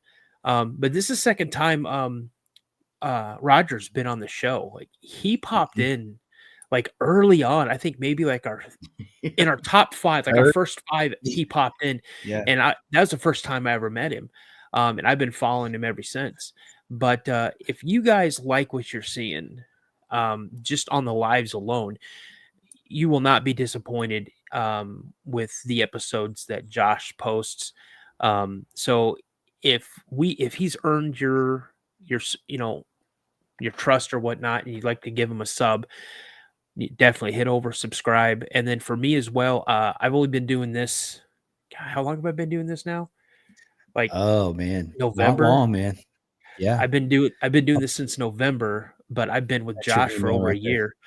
Yeah, there's my email address. You can send me an email if you'd like to come on my show. If you'd like to check out my show, it's the Cryptid Podcast, and kind of check out what I got going on over there. And if I've earned your subscription, drop me a subscription, and don't forget to hit those likes and stuff like that. But I love doing this, and we still need to set up a date, Roger, so I can get you on my show, man. Yep. You got to go on. And I want to jump in real quick, just to say something, because I know he'll never say it, but and also, first, before I say that, man, Roger, you're salt of the earth type guy, man, and we're fortunate to have you come on the show, and just to, man, we met really early on, and you came on my show, and I'm grateful for your friendship, man, and just what you do for the community. You do a lot of things for the Bigfoot world, but I do that. But I want to say, man, Daniel, is got to be one of the most humble people I have ever met. In some of my absolute darkest moments in life, guys, Daniel has been there. And if you can call Daniel a friend, you got a friend for life. He's become my brother.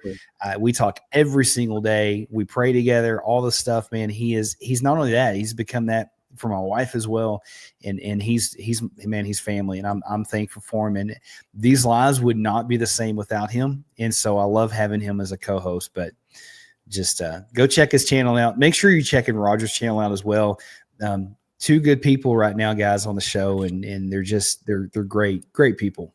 Great people. Hey, any of my people, do y'all know how to like share the link from my show? I tried to do it earlier and I did it wrong.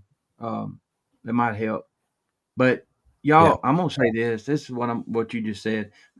Good people gravitate toward good people.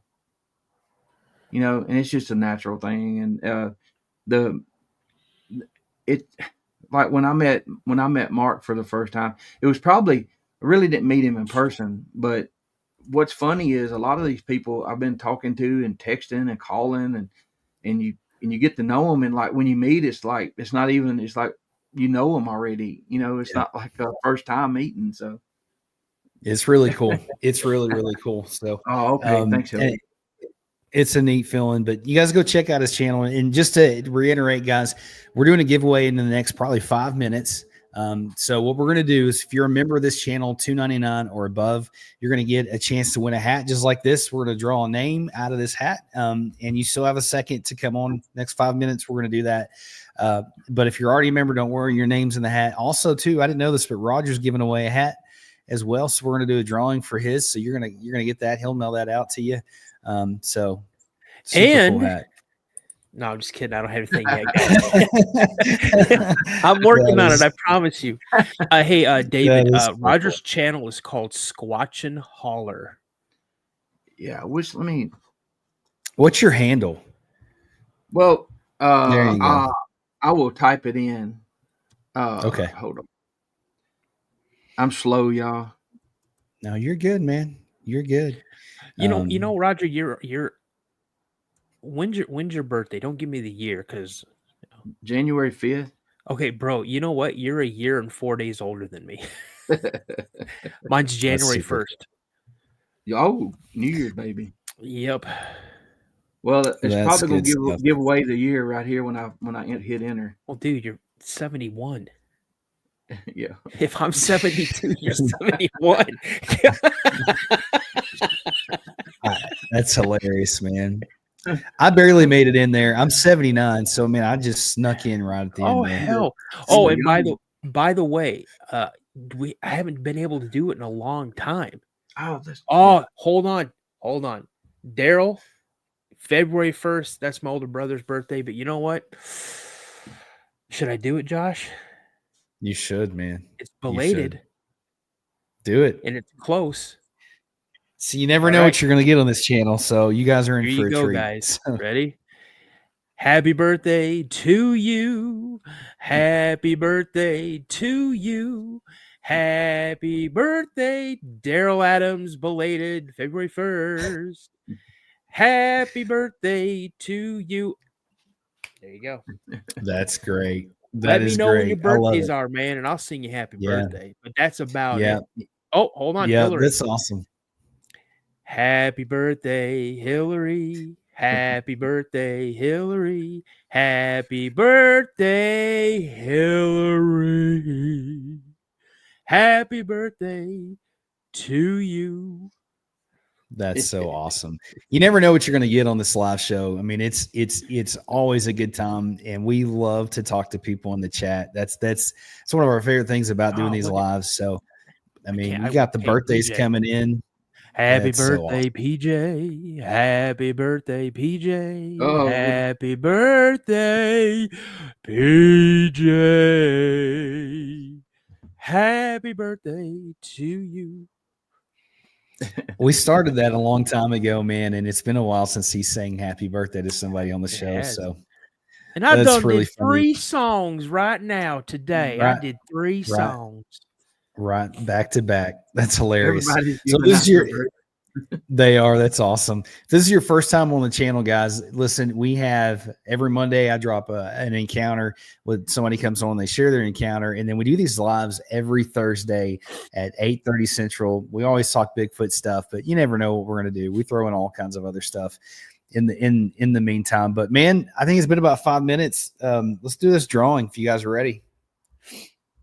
Sure. So you got the members' names in here in this hat. So let's just see who we're going to pick, mix it up here. So make sure if you win, let's see, this is Top Rad. I don't think I've seen them in the chat, but if you won't be able to see that, unfortunately. There it is. Top Rad. But you won this hat, so make sure to get me your information. Now, guys, if he doesn't send me an email in about a month, we'll have to do this again, but we'll draw for Roger's hat. So let's see here. All right. Okay. Ashes to Antics. Hell yeah, Great guy. boy. He's a great guy. So make sure that you email me and I'll get your information over to Roger. So that's cool. I love the community that we're building and just all the stuff and I'll tell you, if all three of these channels, without y'all's support, we couldn't be here doing this. So it matters. Nope. Every sub matters. Every member matters. Every comment matters. And time is money. And we know that you guys take time out of your busy lives to watch these, man. And we're all three. I can speak for all three of us. We feel really fortunate to sit in the chairs we have and talk about this stuff, because it's a cool topic to be able to talk about. And, but I just want to say thanks to everybody out there for the support, and thanks for doing that, Roger. That's really awesome, man. Yeah. You're I love it. If I was rich, everybody'd have one. Well, I'll tell you right now, I don't know about you guys, man, but I need a new chair. This chair is like 10 years, 12 years old. So, but I got one more birthday after Roger says what he's got to say. We got this person I've seen in the chat a lot, like on past lives. Carl. So I'll do it real quick. Funny. Happy birthday, Tammy Hess. Happy birthday, Tammy Hess. Happy birthday, Tammy Hess. Happy birthday to you. That's so great, man. That's so great. Oh, that's funny. Listen, I love Carl's comment. Check on your bed before hopping into bed because you've heard Martin's story. That's great. I've heard that story so many times. I've watched him tell it, at conferences, and he breaks down just about every time. Yeah, he's reliving awesome. That. Yeah. He's very emotional with it. You can tell it really had an impact on him. And my encounter was scary, but it wasn't anything like what he had, man. Like that kind of stuff. It's a whole other. Hey, Wade, thanks, buddy. I appreciate that, man. I really do appreciate that. That is so awesome. That is so awesome. Thanks, man. If y'all are interested, I'd like to help one of my buddies out. Bob Dahl, he has a caffeinated cryptid, and he lives in Northeast Alabama. And there's talking about Tennessee Bigfoot. There's a story about the Flintville monster, and Flintville is probably, as a crow flies, 25, 30 miles. I can be there in probably 45 minutes. But back in the 70s, there was a lot of crazy stuff happened down there. And on my show, when I first started, my buddy Don Odom was a game warden, and we talked about the Flintville monster. So Bob asked permission, and he took part of that interview, and then he went and talked to a lot of people. It's his first attempt at a documentary. It's less than 30 minutes long. So what I'll do is, if I'm anxious to see it too, but I'll share it with Josh, the link, when it comes. It's the 28th. It doesn't take up a lot of time or whatever. And no, man, I'll pass it along. Definitely will do that, man. Definitely be happy to. He Don was a game warden for maybe 15 years, and I've learned a lot from him. And he took reports, not officially, but people would come to him, about certain things. And one guy, Don had an experience where he was on a stakeout by himself had the truck parked in the woods looking for road hunters, and something screamed at him 3 or 4 times and shook the cab of his truck, and he it was heavy, and he left. And what's funny is he says, yeah, he said, y'all hunt, let's say hunt Bigfoot. Y'all go out there in the north end. I said, where's your wife's land at, or their family land? And I was trying to explain, and I said, where did yours happen? He said, the Bethlehem Woods. I said, well, I go to Bethlehem Baptist up there. He said, well, wait a minute, where's the land? And it was 1.3 miles from where we are through the woods. We pinned it, and where his truck was sitting in the late 70s when he had that happen to him. So. It's a weird world, man. There's a lot of things that go on that just make you scratch your head, man. It's so strange. Ashes, I just want to say thanks, man, for giving out that membership. That is awesome. We really do have a great community and all the support out here. But man, this has been fun, Roger. I've really enjoyed it. Before we jump off here, man, plug your channel one more time. Tell them all about it. Tell them where they can find you. All the good stuff, man. Well, just the YouTube channel, Squatch and Holler. It's at R Dodger 1971. I guess you can. I don't know how to search it other than that, but you said the link was in. Okay. Yeah, I got it linked in the description. So, and we do that. What I try to do is I don't have shows every week. I've had a hip surgery, so I've taken a break, but I also am flexible. So if I have a guest that needs to be on a Tuesday night, then we'll go with that. So I've got a new co-host for the past 3 weeks. If any of y'all are on TikTok and you know Amanda, the Bigfoot lady, you've seen some of her stuff. Amanda accepted my invitation to come co-host with me. I had interviewed her. We hit it off. She's really knowledgeable. She works at the Expedition Bigfoot Museum in North Georgia. I follow her. And she talks to, that's her job. She gets to talk every day about Bigfoot and other things. So, come check it out. You'll see video. We'll do videos sometimes of just us and the dogs out walking and whatever. I'll do drive at night. We like to get out, and if there's signal, take people along with us. There's a little bit of everything. So yeah, I tell people, check it out. It's free to sub, and if you don't like it, I get to bugging you by posting stuff. There's no hard feelings. That's what I told Chad Blackie there when I met him and his wife last year. I said, hey, just sub and see if you like it or not, and then if you don't, just delete it. I'm not going to be mad. I popped onto one of Blackie's podcasts. Isn't it Old Line Cryptid? Is that what it is, or Old Line? Well, he's always in the chat. He's starting a channel. I think he's thinking about it. But Jerry and Jeff Yarrington that was here earlier, and our buddy out in Coos Bay, David, they came in for the trip to LBL to get together. Well, see, we had people from everywhere. David lives where my dad was born. Yeah. And when I had jumped in on one of their lives, I think it was Old Line Cryptid. Is that what it's called? That's where we was in that building. They were like, "Oh, Dan, we gotta try to get you on the show." So, but I don't know if you guys are out busy romping around the woods, so I don't know. It's David's got some interesting things that's happened out there, and I think Ashley, you just subbed it, gave me an alert. I appreciate you.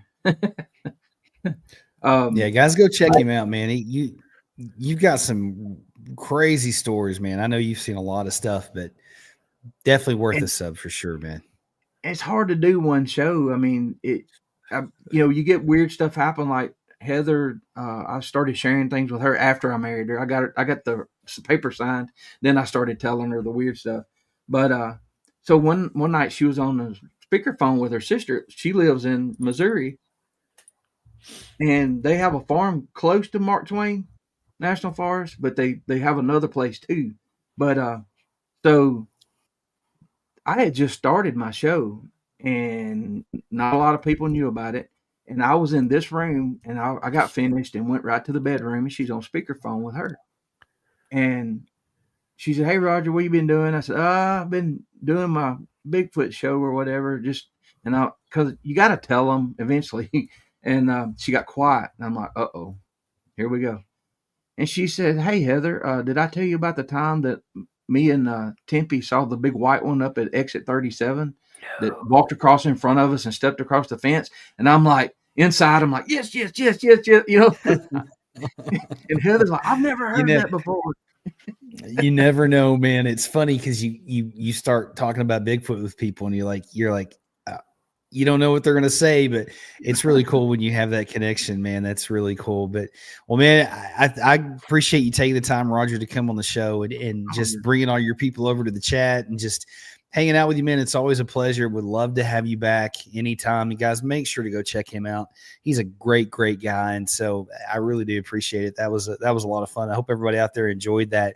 Make sure to sub, check him out. Also, if you've got a mystery or an encounter you would like to send me, I would love to hear about it.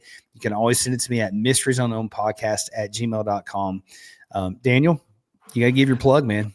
Thanks, buddy. Again, I'm found on YouTube and Spotify, the Cryptid Podcast. And if you'd like to come on my show and share one of your encounters or all of your encounters, or just email me to get something off your chest, I can be reached at the Cryptid Podcast 72@gmail.com.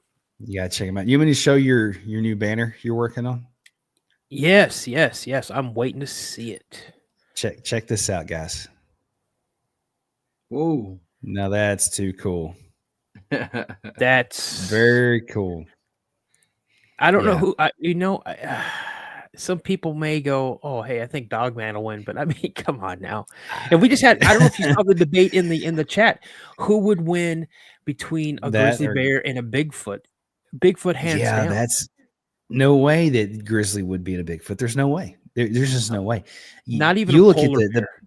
No, you look at the power that a chimpanzee has, man, in the size comparison. There's just no way. But sorry. Y'all go ahead, buddy. I'm not as professional as Joshua. My stuff's not as pretty, and the production is not. I got a Temu budget. That's rugs on the wall right there. 4 rugs. Roger, do you see mine? I don't even have a Temu budget, buddy. Check it out. I know. Listen, I'm straight raw, brother.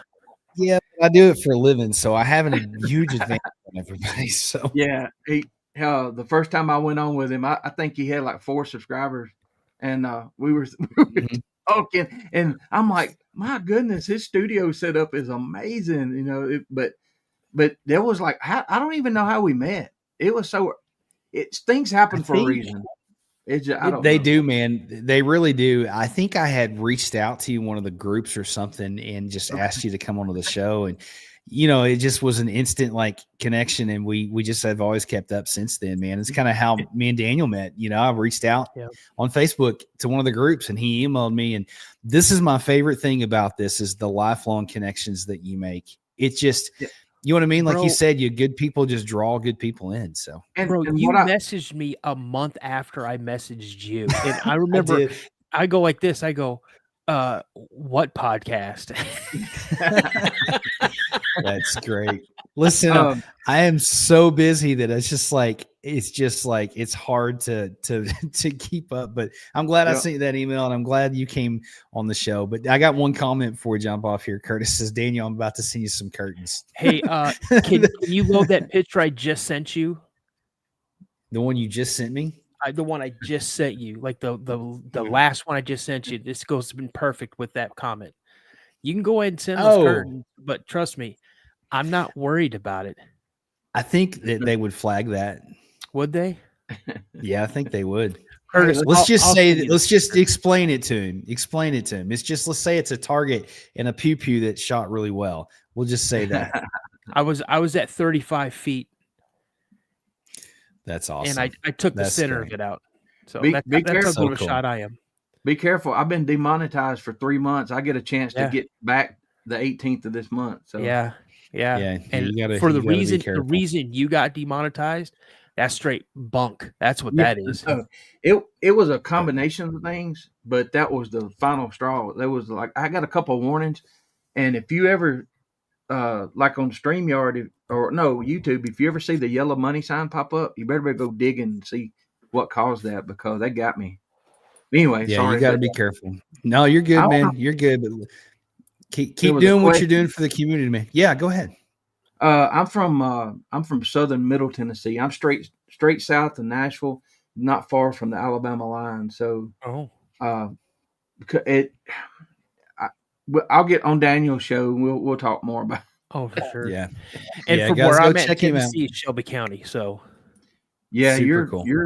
Yeah, I know exactly. I know where you're at. I got a. Very Have you ever cool. seen? Have you ever seen Delta Roofing trucks over in there? I'm sure I have.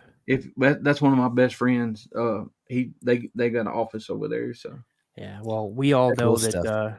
Shelby County is the armpit of the South. So whew, Well, listen, I go got around one it. thing to say.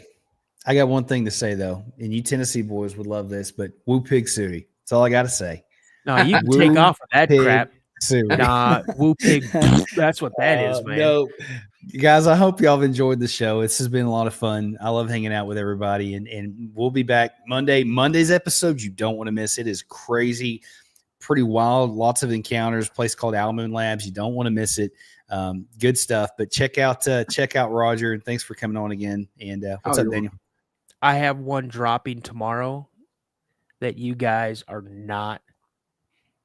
You're not going to want to miss it. I'm telling you, it's one of the most amazing encounters that I have ever heard in my life. It's easily in the top 2.